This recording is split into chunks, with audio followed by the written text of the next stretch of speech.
कभी कभी नए उपासकों से जब वार्ता होती है और वो कृपा करके अपनी दिनचर्या बताते हैं कि हम 6:30 बजे स्नान करते हैं, तब लगता है क्या साधना करोगे आप, कोई भी। अच्छा, जो गृहस्थ धर्म से युक्त है, बहुत से उनकी सेवाएं हैं गृहस्थी की, चलो अगर वो तो उनकी और भी आश्रय है सेवाएं। अपने जो वैराग्य मार्ग के पथिक हैं, इनको तो एक ही है, केवल भजन, दूसरा कोई। अगर आप किसी भी तरह प्रमाद स्थिति करते हैं और 6:30 बजे तक सोते हैं तो संशय है आपके ब्रह्मचर्य पर, नहीं रह सकते ब्रह्मचर्य। जो शास्त्र और शास्त्रवेत्ता महापुरुषों ने अनुभव किया, 4 से और 6 बजे के बीच में जो शयन करता है, ब्रह्मचारी हो ही नहीं सकता, ब्रह्मचर्य रह ही नहीं सकता। या तो वो 2 बजे 3 बजे तक भजन किया हो, पूरी रात जग के फिर सोया हो तो चलेगा, तो भजन का आवेश संभालेगा। ये ब्रह्म मुहूर्त का समय और उपासक शयन करे, बहुत बड़ी हानि है।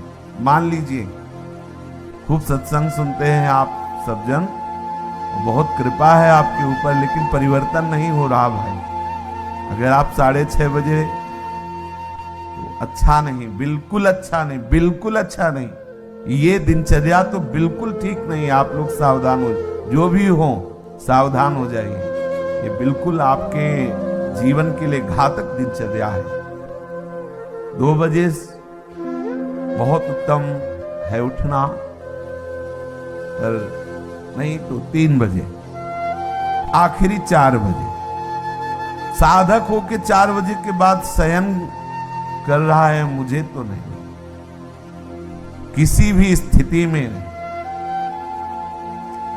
हमें लगता है कि दवा खवा दी जाए तो नहीं कहते, नहीं तो किसी भी स्थिति में कोई बीमारी, कोई भी ऐसा रोग अपना प्रभाव नहीं रखता जो दिनचर्या को बाधित कर दे। ये देखा है, ये केवल प्रवचन नहीं, देखा है, जीवन को देखा है।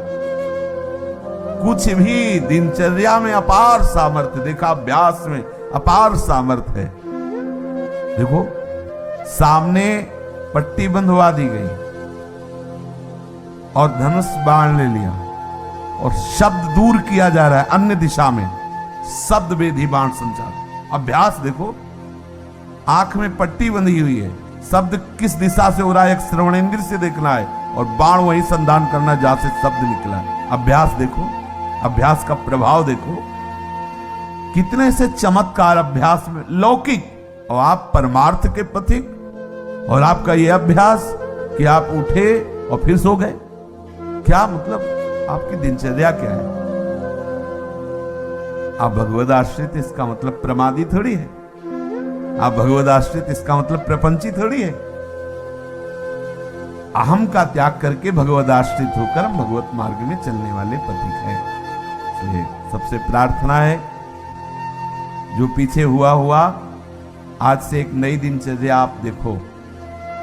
जो पूर्व की दिनचर्या ठीक है तो उसे लिखो, नहीं तो सुधार करके और स्वयं श्री जी के सामने वो दिनचर्या रखो। दिखाने की जरूरत नहीं है, बहुत बार देख लिए, बहुत बार रजिस्टरों में रखा हुआ है सब दिनचर्या। अभी आ जाएगी उठ के, 2 बजे उठे, 3 बजे ये, 4 बजे वो, 5 हो सकता है जिस दिन लिखो उस दिन 2 बजे उठ जाओ, या आज उठे, पक्का उठे, सत्य कह रहे हो, 2 बजे लिख दिया।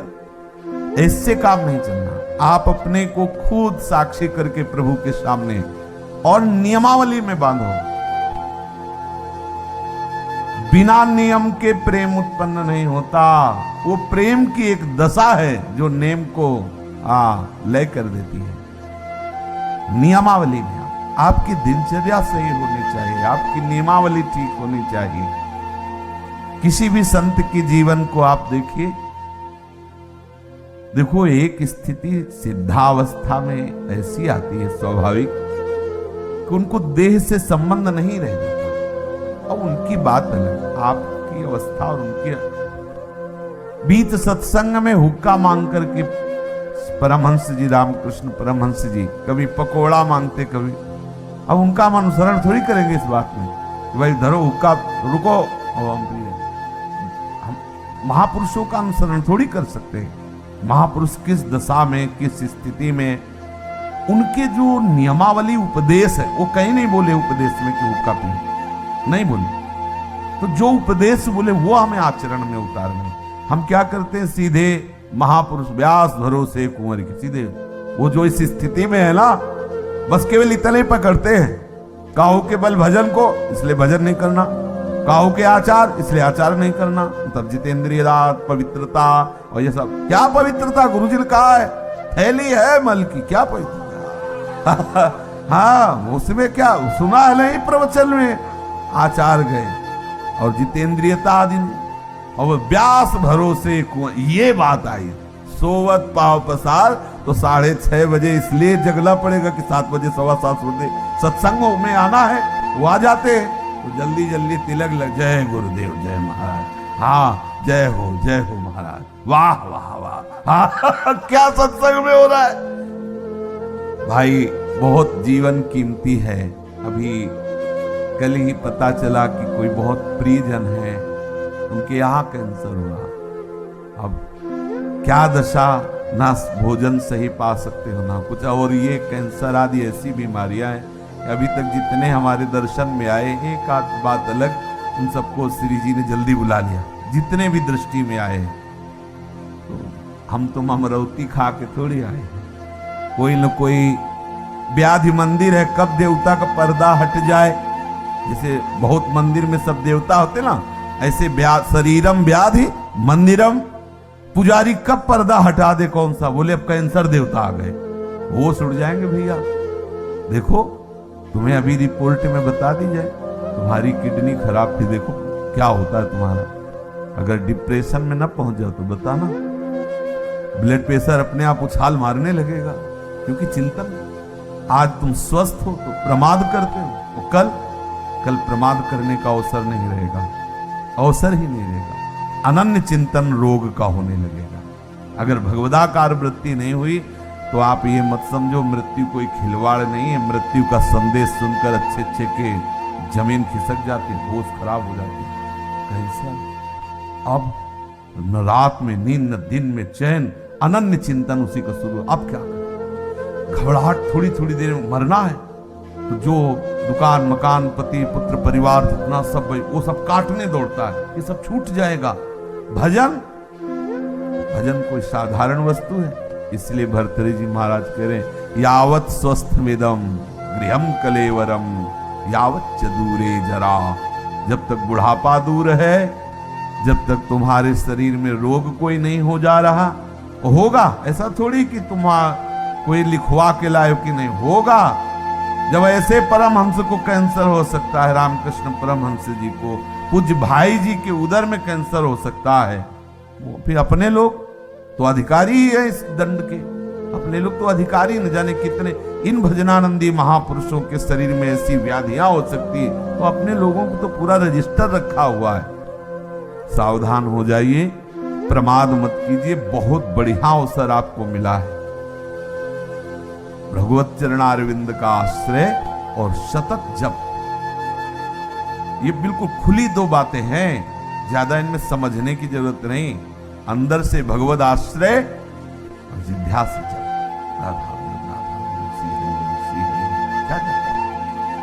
अगर रोज का रोज शाम के हिसाब आपको न दिखाई दे तो बताना, रोज आपको वैराग्य बढ़ा नजर आएगा, आपको नजर आएगा, अरुचि होने लगे। सच्ची कहते हैं भजन का प्रभाव, ये तो भगवत कृपा से भगवत चर्चा हो रही नहीं। 1 मिनट के लिए अंदर से मन राजी नहीं, ये जो हो रहा है 1 मिनट के लिए राजी नहीं कि अब ये सब, बस यही लगता है चुप, किसी से मिलो मत, बंद करके दरवाजा अपने कमरे का, बस एकाकार वृत्ति।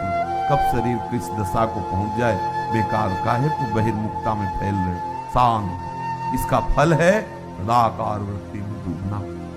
वो आपको बढ़िया अवसर मिला है, कोई जिम्मेवारी नहीं। देखो आप सत्संग सुन रहे हो, आप नाम जप कर सकते हो, नाम में ध्यान लगाए हुए श्रवणेंद्रिय से सुनो। देखो बढ़िया आपकी समाधि अवस्था जा रही। सत्संग क्या है, एक समाधि अवस्था में डुबोने का बहुत बढ़िया, मतलब 1 घंटा 1.5 घंटा चर्चा हो रही श्रवणेंद्रिय के लिए, कहीं अन्य जाने की जगह नहीं, और अंदर से आप नामाकार वृत्ति, मंत्राकार वृत्ति, बड़ा आनंद का विषय है। अगर हम भजन छोड़ दिए बाह्य में ही समय व्यतीत किए तो बाह्यकरण से आप सेवाएं करते रहो, बाह्यकरण से दिनचर्या करते रहो, अंतःकरण विषय चिंतन कर रहा है तो आनंद बाह्यकरण को होना है कि अंतःकरण को? समझना, जरा सूक्ष्मता से समझना, परिवर्तन किसका होना है? अंतःकरण का। बाह्यकरण का तो देखो 2 मिनट में परिवर्तन सब, लेकिन अंतःकरण का परिवर्तन चिंतन से होता है, भजन से होता है। बड़े बड़े हम संत महापुरुषों के समीप रहने वालों को देखा है, अंतर में भजन नहीं तो दीपक तले अंधेला पाया गया है, दीपक तले अंधेला पाया। बहुत अच्छी बात समझ, बहुत घुस के तमाशा देखा है, अंतर और बाहर। भजन नहीं तो बड़े बड़े भजनानंदी महापुरुषों के समीप रहने वाले बड़ा प्रपंच का नाटक देखा गया।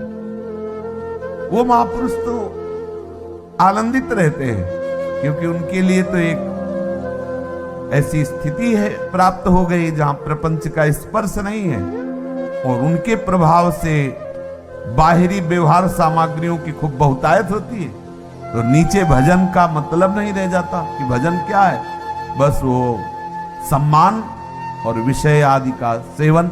क्योंकि महापुरुषों का प्रभाव सम्मान दिलाता है, महापुरुषों का प्रताप वो वस्तुएं जो विषय संबंधी सेवन में आती, अच्छी से अच्छी वस्तुएं, होता क्या है, अंतःकरण मलिन हो जाता है। इतने बड़े महापुरुष के समीप रहते हुए अंतःकरण और इतना मलिन हो जाता है कि महापुरुषों पर भी अपराध कर बैठता है। जिनके प्रताप से पोषित होता है वो वही अपराध कर बैठता है। इसलिए प्रधान बात है अंतर में आपका साधन चलना चाहिए, अंतःकरण आपका भगवत चिंतन में रहे। खुली बात समझ लीजिए, बाह्यकरण से बाह्य पवित्रता होती है, अंतःकरण से अंतःकरण की पवित्रता होती है। बाह्यकरण और अंतःकरण दोनों भागवतिक हो जाए तो स्वभाव का परिवर्तन हो जाता है, स्वभाव का परिवर्तन होता है तो स्वरूप का अनुभव हो जाता है। जो हमारा सखा भाव, गोपी भाव, सहचरी भाव का भाव स्वरूप है, उसकी प्राप्ति हो जाती है। इसलिए भैया चूको मत, बहुत बढ़िया अवसर, बड़ा घबराहट का विषय है। जब ये शरीर पीड़ा से युक्त होता है तो केवल प्रभु ही ऐसे जो हमें बचा सकते हैं, नहीं तो जब शरीर स्वस्थ होता है तो अहंकार देवता अपना नाटक करवाते रहते हैं, और जब अस्वस्थ हो जाता है तो मनी राम उसी अस्वस्थता का चिंतन, बड़ा क्लेश में। और इस संसार से मुक्त हो जाइए। अगर आप सोच रहे हो तो दिन प्रतिदिन ऐसा भयावह संसार का स्वरूप आएगा, पूछो मत। इससे मुक्त होना ही अब एक उपाय रह गया है। अब हम ये नहीं कह सकते कि जन्म जन्म, क्योंकि महामारियां, नाना प्रकार की प्रतिकूलताएं, नाना प्रकार की व्यभिचार, नाना प्रकार के खान पान की मलिनताएं ये कलिकाल में बढ़ती ही चली जाएंगी और उसका प्रभाव पड़ेगा। जैसे बाहर रोड में यदि गंदा कोई डाल दिया जाए तो उसकी खुशबू सबको आएगी, अच्छा डाल दिया जाए तो अच्छी आएगी। ऐसे ही इस सृष्टि में जो भी भयानक से भयानक आचरण होंगे, जो भी बुरे आचरण होंगे, पूरी सृष्टि पर उसका प्रभाव पड़ता है। अगर कोई बच सकता है तो भजन के प्रभाव से बच सकता है, नहीं तो प्रभाव जैसे सर्दी का प्रभाव सबके ऊपर पड़ रहा है, पर जो कंबल ओढ़े बच गए।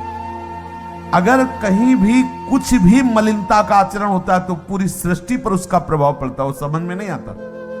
अगर कोई बच सकता है कलयुग के कुचाल से तो भजन, केवल भजन, दूसरा कोई उपाय नहीं।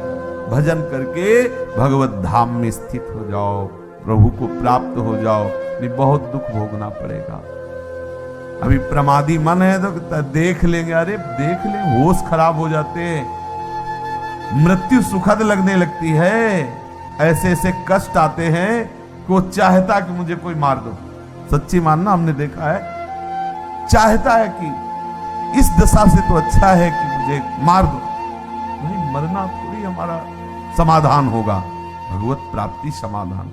इसलिए बेचैन हो जाओ भगवत प्राप्ति के लिए। प्रेम की चलो बड़ी ऊंची बात है, लेकिन इतना तो रख लो कि अब प्रभु मुक्त करो इस नरक से, ये नाना प्रकार के क्लेशों से। कितने बंधे इस शरीर में। अरे आप देखो, ज्ञान की बातें चाहे जितनी करो, जब इसकी रिपोर्ट आती है ना तो एक बार चेहरा गिर जाता है किसी का भी हो, जब हाथ में बताई जाती है रिपोर्ट की ये है, एक बार ऐसे क्रिएटिनिन और पोटेशियम, अब डायलिसिस शुरू होगा।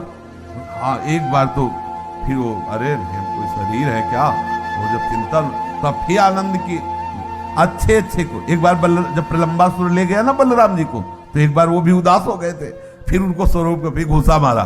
तो ऐसे ही साधक प्रहार करता है, अरे किसी भी विकार पर, अरे नहीं, हम तो प्रभु के आश्रित हैं, प्रभु के दास हैं, पर इतना प्रहार करने लायक बन जाओ, आपकी ऐसी मनोवृत्ति भगवदाकार हो कि आप प्रहार कर सको। इसलिए भाई सावधान रहो, ये सुबह 6:30 बजे तक सोना ये ठीक नहीं। आप सो करके सोने को गवा रहे हैं, ये सोने का समय है, सोने का, स्वर्ण का, और क्या बोले सोने का समय गुरु जी का, खुद सो आनंद से, ऐसा नहीं, ये स्वर्ण समय है, ब्रह्म मुहूर्त हो ना। हमारे लिए तो हर क्षण ब्रह्म मुहूर्त है, ये तो केवल एक दिनचर्या के लेकर नहीं, हर समय हमारा ब्रह्म मुहूर्त है। हम प्रभु में लगे हुए हैं, इसलिए हर समय प्रेम में प्रभु का चिंतन हो रहा है, हर समय हमारे लिए महामंगल में महापावन है। देखो, आप सबसे प्रार्थना है, बहुत सोच समझ के दिनचर्या बनाएं, और जो दिनचर्या बनाए 10-12 वर्ष उसमें कोई विक्षेप नहीं होना चाहिए। आज गए 5 घंटे यमुना के किनारे बैठ गए, 5 दिन गए ही नहीं, ये रसिकों की दिनचर्या नहीं, ये वृंदावन की उपासना में दिनचर्या एक आपकी नियमावली। या तो आप ऐसी स्थिति में कि 5 दिन आपको शरीर शुद्ध नहीं रही तो कोई बात नहीं, दिनचर्या का फल मिल गया।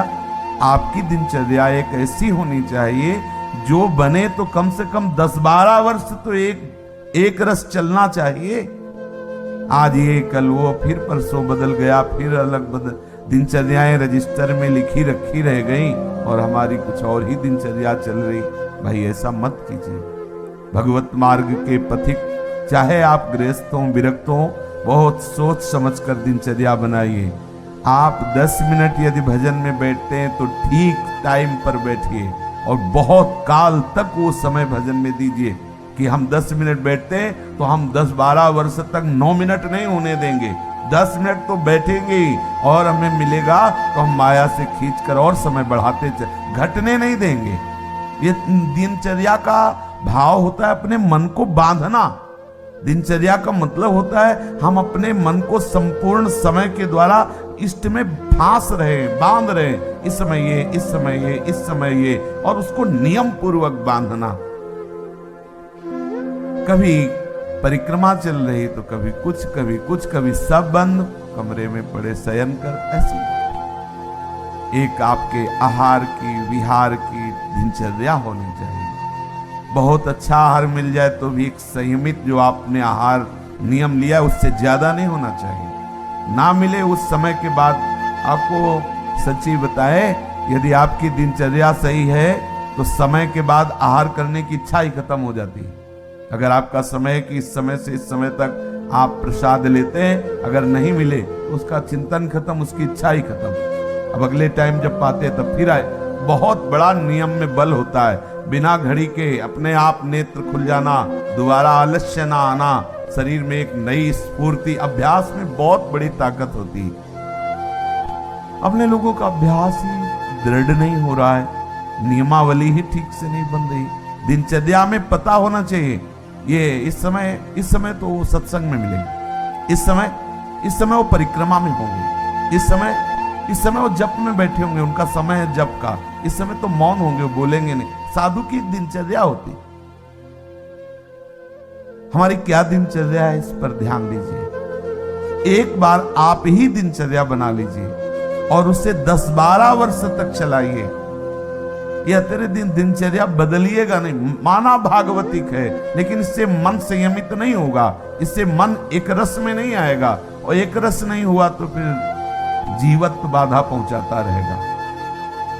ये जो जीवत्व है, काम क्रोध लोभ, ये सब फिर परेशान करते रहे, प्रमाद स्थितियां आती रहेंगी। एक रस में बहुत बड़ा बल।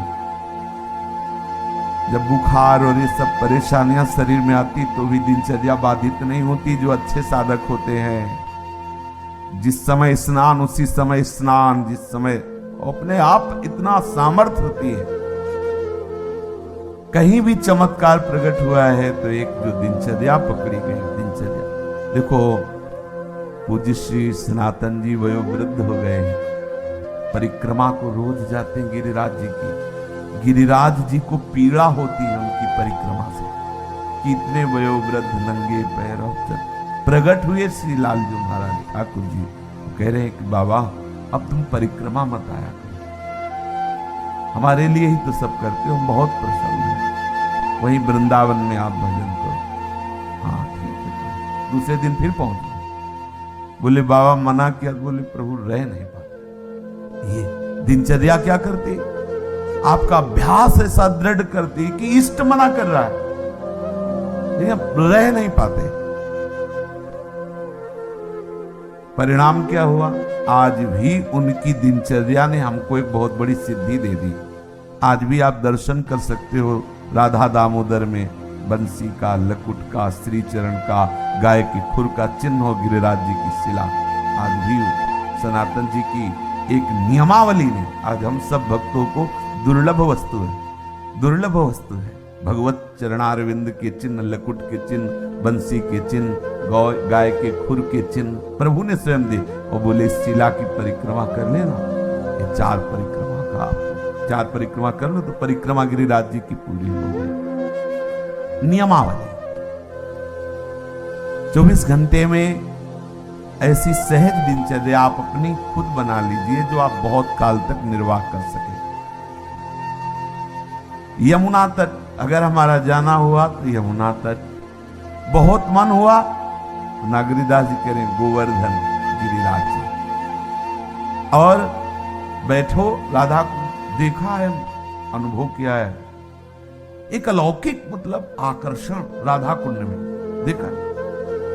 सुबह सुबह जैसे चुपचाप कभी गए हैं और एकदम बैठ गए तो एक अलौकिक आकर्षण, एक दिव्य आकर्षण, एक भजन में एक दिव्य उन्माद। आसपास बड़े बड़े भजनानंदी महात्मा रहते हैं और श्री जी का वो नित्य स्थल राधा कुंड संपूर्ण ब्रज महिमा में। पर कहीं कहीं प्रभु विशेष अपनी लीला प्रकाशित किए।